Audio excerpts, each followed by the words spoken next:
আসসালামু আলাইকুম। আজকে আমাদের আরেকটি এসির কাজ হচ্ছে।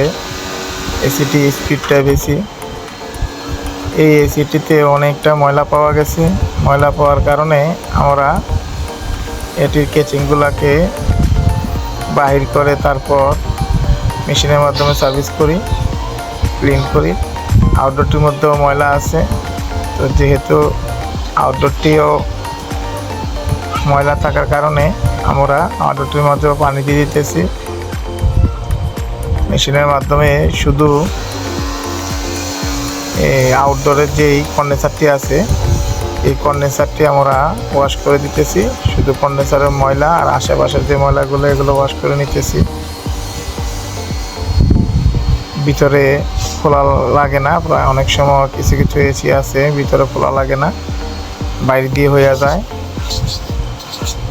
কারণ অনেক এসি খুলতে নিষেধ করা হয় এসির মালিকের পক্ষ থেকে, তাই আমরা খুলতে চাই না। আর ইনডোরটি আমরা খুলে ওয়াশ করি।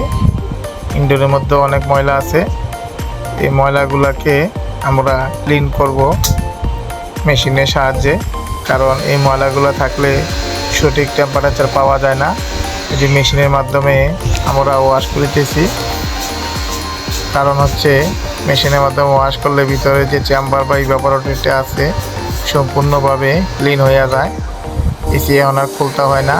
আগে আমরা এসিগুলা খুলে তারপর বাহির করে পরিষ্কার করে নিতাম।